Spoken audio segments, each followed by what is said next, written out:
तो आज हम मेवाड़ शासक राणा सांगा या संग्राम सिंह के बारे में हम पढ़ेंगे। राणा सांगा वो बहुत प्रतापी शासक थे। राणा सांगा खानवा के युद्ध के अलावा सभी युद्धों में विजेता रहे। इनके युद्ध के दौरान राणा सांगा के युद्ध के दौरान एक आंख, एक हाथ, एक पैर युद्ध के दौरान खराब हो गए थे। इन्हीं कारण इनको एक आंख का शासक भी कहा जाता है। आज हम देखते हैं राणा सांगा के बारे में। देखते हैं राणा सांगा जो संग्राम सिंह प्रथम के नाम से भी जाना जाता है। राणा सांगा का शासनकाल देखते हैं। राणा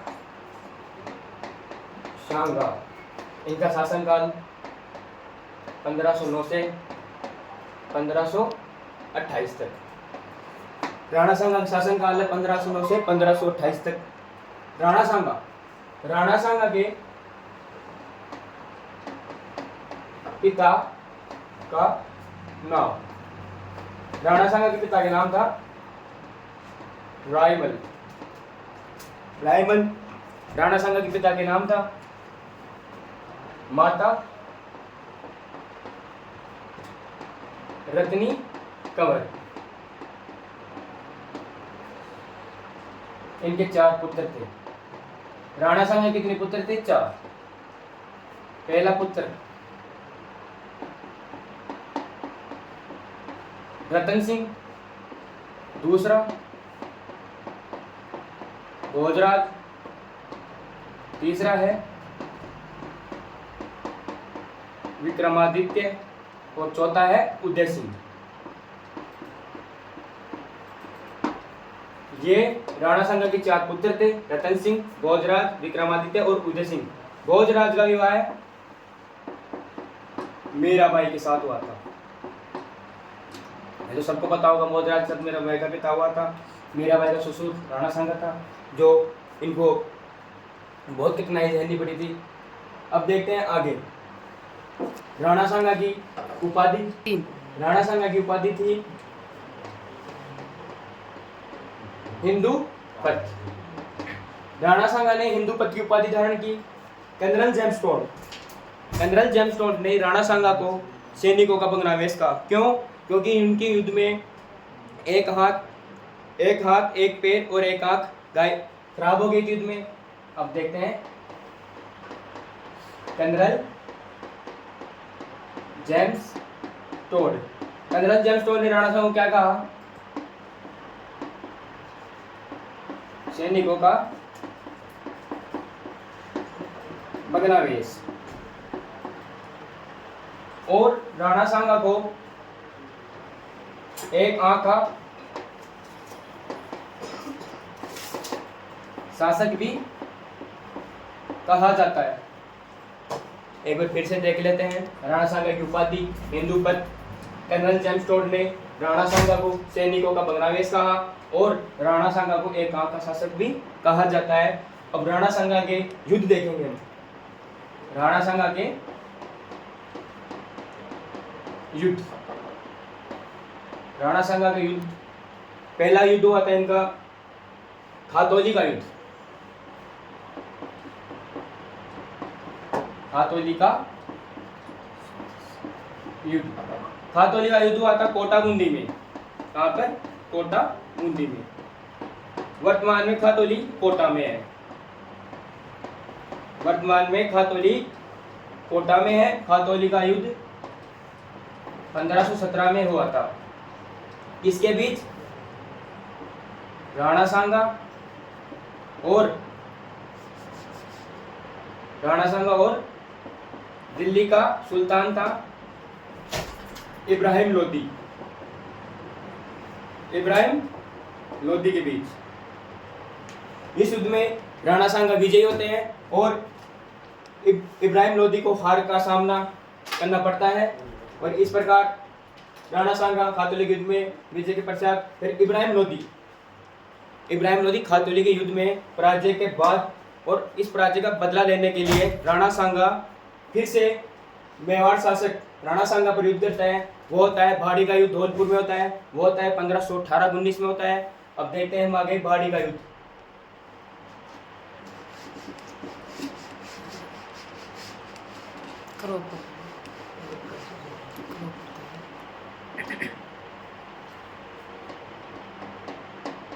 बाड़ी का युद्ध। बाड़ी का युद्ध हुआ था 1518-19 में। बाड़ी कहाँ पर है? धौलपुर में। बाड़ी का युद्ध धौलपुर में हुआ था। किसके मध्य? राणा सांगा और इब्राहिम लोदी।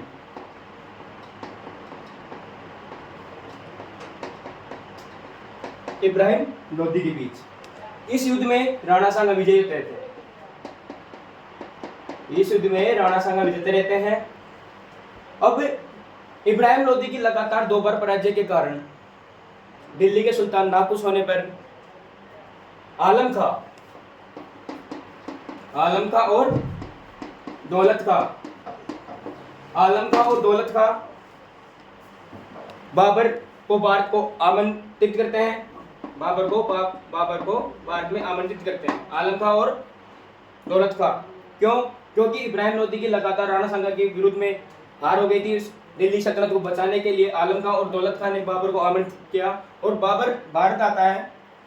तब ये सोचता है कि दिल्ली पर क्यों ना मैं अधिकार कर लूं, पर बाबर इब्राहिम लोदी को दिल्ली से हटाना चाहता था और बाबर सीधा इब्राहिम लोदी पर अटैक किया। सीधा इब्राहिम लोदी पर अटैक करता है। ये होता है पानीपत का युद्ध। ये होता है पानीपत का प्रथम युद्ध। हरियाणा में होता है ये। कब? 21 अप्रैल 1526 को युद्ध होता है। अब इस युद्ध में बाबर विजेता होता है और बाबर इस युद्ध के विजय के पास दिल्ली और आगरा पर अधिकार कर लेता है और फिर बाबर के साथ युद्ध करता है। वो होता है भयानक युद्ध होता है, खानवा युद्ध होता है। हम आगे बढ़ेंगे, हम देखते हैं बाबर का संबंध इब्राहिम लोदी के साथ क्या हुआ, क्या नहीं हुआ।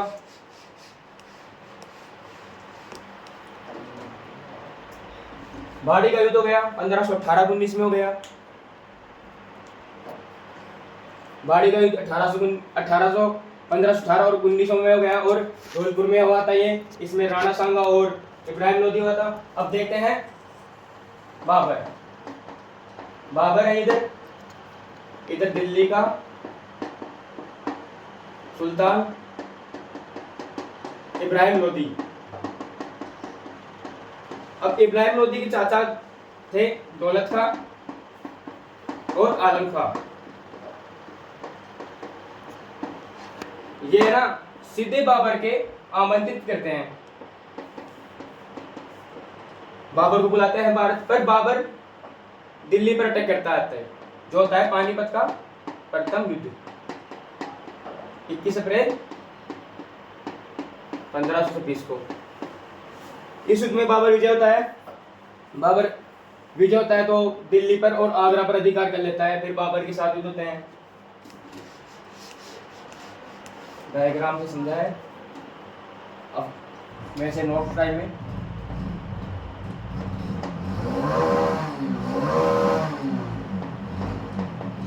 दिल्ली शासक इब्राहिम लोदी की लगातार 2 बार पराजय होने पर नाखुश दिल्ली सल्तनत को बचाने हेतु आलम खां व दौलत खां किसको आमंत्रित करते हैं? बाबर को आमंत्रित करते हैं। अब बाबर को आमंत्रित कर दिया तो बाबर भारत आया। दिल्ली के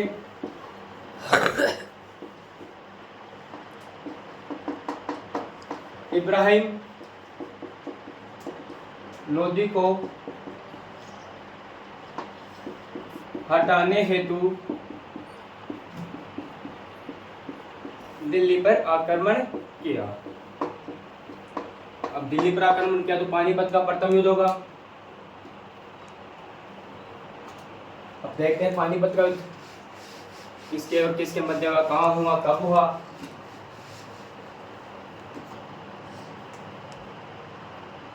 बाबर दिल्ली पर आक्रमण किया तो पानीपत का प्रथम युद्ध कब हुआ?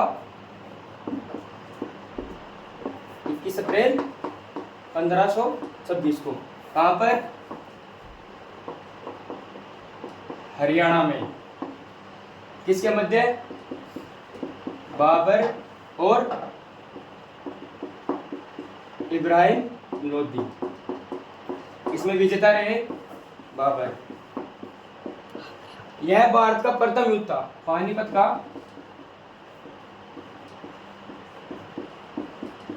प्रथम युद्ध, भारत का प्रथम युद्ध था जिसमें गोले बारूद का प्रयोग हुआ। गोले बारूद का प्रयोग हुआ। इसमें गोले बारूद का प्रयोग अब देखते हैं राणा सांगा और बाबर के संबंध।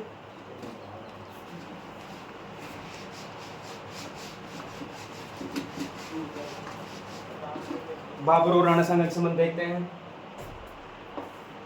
बाबर पानीपत के प्रथम युद्ध में जीतने के बाद दिल्ली और आगरा पर अधिकार कर लेता है। दिल्ली और आगरा पर अधिकार कर लेता है। अब बाबर राणा सांगा की तरफ बढ़ता है, तब बाबर बयाना ग्रुप पर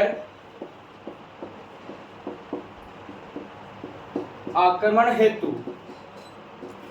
बयाना ग्रुप पर आक्रमण हेतु इश्क आका के नेतृत्व में सेना भेजी। ये सेना भेजी थी फरवरी 1526 को। अब बयाना का किलेदार था निजाम खां का भाई आलम खां, जो इश्क आका की ओर मिल जाता है और बयाना ग्रुप इश्क आका को समर्पित कर देता है। अब आगे होता है बयाना का युद्ध 16 फरवरी 1526 को। यह हुआ था भरतपुर में।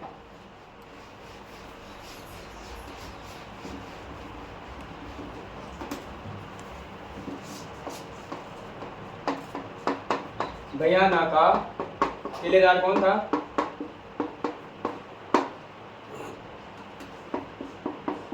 निजाम खां का भाई आलम खां। ये किसकी तरफ मिलता है? इसके आका की तरफ मिल जाता है, यानी बाबर की तरफ मिल जाता है और बयाना ग्रुप इस आका को समर्पित कर देता है। अब आगे होता है बयाना का युद्ध। यह हुआ था 16 फरवरी 1526 को। कहां पर हुआ था? भरतपुर में। मध्य राणा सांगा और बाबर,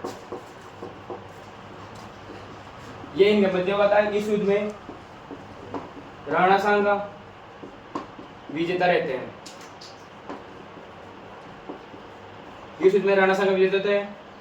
अब बयाना युद्ध के पराजय के बाद बाबर फिर से राणा सांगा पर अटैक करता है। वो होता है खानवा का युद्ध, जो 17 मार्च 1527 को हुआ था।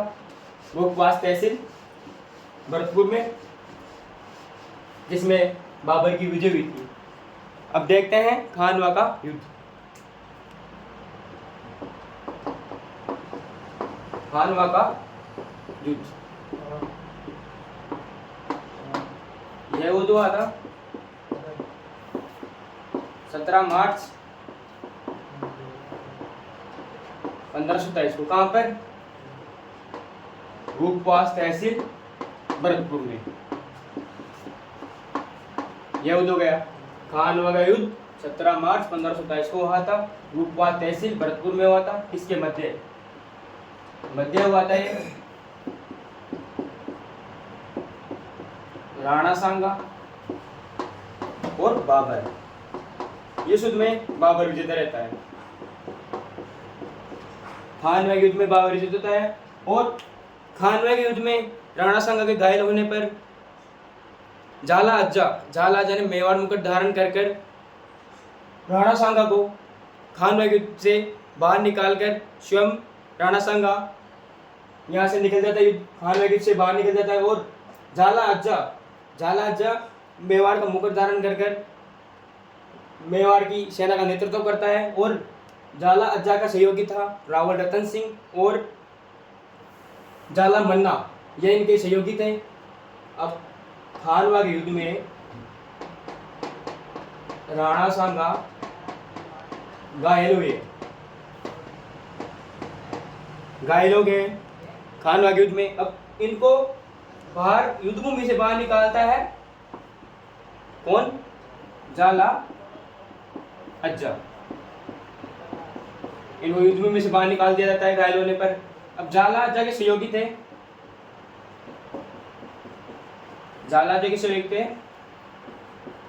झाला मन्ना और रावल रतन सिंह, ये इनके सहयोगी थे। अब राणा सांगा को युद्धभूमि से बाहर निकाल दिया जाता है और इस युद्ध में बाबर की विजय होती है। और जब राणा सांगा को बसवा यानी दौसा में इनको होश आता है, तब राणा सांगा बोलते हैं जब तक मैं बाबर को पराजित नहीं कर पाऊंगा, जब तक मैं मेवाड़ की पवित्र धरती पर पैर नहीं धर पाऊंगा, ये राणा सांगा बोलते हैं। पर राणा सांगा के सहयोगी कल्पी के पास इर्ची गांव मध्य प्रदेश में इनको जहर देकर इनकी मृत्यु हो जाती है, तय कर दी जाती है। और मांडलगढ़ में इनका दाह संस्कार होता है और अशोक परमार ने इनकी मांडलगढ़ में 8 खंभों की छतरी बनवाई, जो प्रसिद्ध है इनकी छतरी 8 खंभों के नाम से। अब देखते हैं राणा सांगा का खानवा का युद्ध के आगे युद्धभूमि से बाहर निकाला कौन, कहाँ मरे, कहाँ छतरी, देखते हैं। खानवा के युद्ध में राणा सांगा को घायल होने पर झाला अज्जा ने मेवाड़ का मुकुट धारण कर राणा सांगा को युद्धभूमि से बाहर निकालता है। राणा सांगा को युद्ध भूमि से बाहर निकालता है, युद्धभूमि से बाहर निकालता है। झाला अज्जा के सहयोगी थे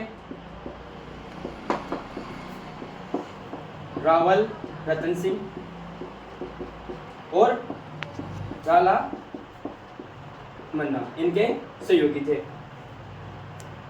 अब इनको युद्धभूमि में से बाहर निकाला, भी घायल हो गए, पर इनको होश आता है बसवा के पास।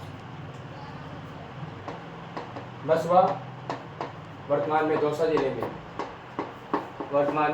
में इनको यहाँ पर होश आया। किसको? राणा सांगा को बसवा में होश आया। यहाँ पर होश आने पर राणा सांगा ने बोला, क्या बोला? जब तक मैं बाबर को पराजित नहीं कर पाऊंगा ना, जब तक मैं मेवाड़ की पवित्र धरती पर पैर नहीं धरूंगा। राणा सांगा ने बोला कि मैं जब तक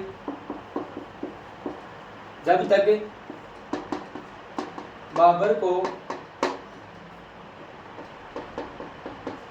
पराजित नहीं कर पाऊंगा, जब तक मैं मेवाड़ की पवित्र धरती पर पैर नहीं धरूंगा। पवित्र धरती पर कदम नहीं धरूंगा या पैर नहीं धरूंगा, एक ही बात है।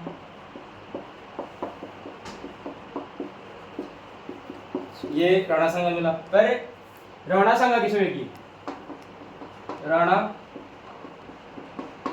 सांगा के सहयोगी, राणा सांगा के सहयोगी कल्पी, मध्य प्रदेश। कल्पी के पास इरिच गांव में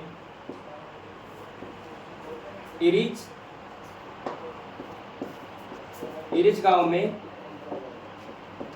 जहर देने के कारण मौत हो जाती है। इनकी मौत हो जाती है। कहाँ पर मौत है इनकी? कल्पी गांव इरिच गांव के जहर देने पे मौत हो जाती है। अब इनकी मौत हो गई और इनका दाह संस्कार मांडलगढ़ में हुआ। इनका दाह संस्कार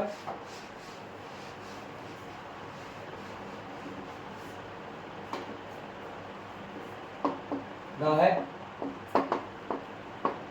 संस्कार मांडलगढ़ भीलवाड़ा में हुआ। मांडलगढ़ भीलवाड़ा में इनका दाह संस्कार हुआ। और मांडलगढ़ में ही 8 खंभों की छतरियां है इनकी। राणा सांगा की 8 खंभों की छतरियां जो अशोक परमार ने बनवाई थी। अशोक परमार ने बनवाई थी राणा सांगा की मूर्ति को। अब देखते हैं राणा सांगा के मालवा के साथ संबंध।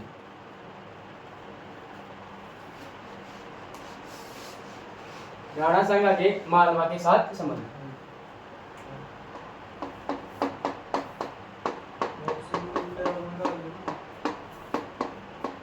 मालवा के साथ संबंध।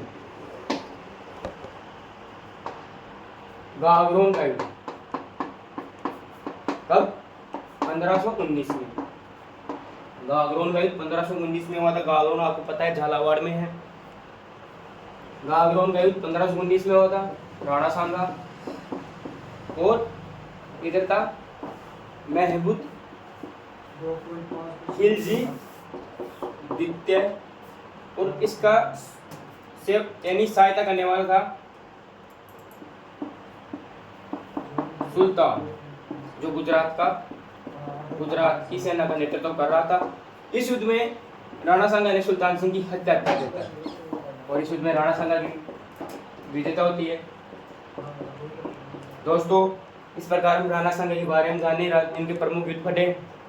इसी प्रकार अगली वीडियो के साथ हम पढ़ेंगे इनके उत्तराधिकारी रतन सिंह, विक्रमादित्य, उदय सिंह, महाराणा प्रताप के बारे में पढ़ेंगे। और इसी प्रकार हमारे चैनल को लाइक शेयर करते रहो। जय हिंद दोस्तों।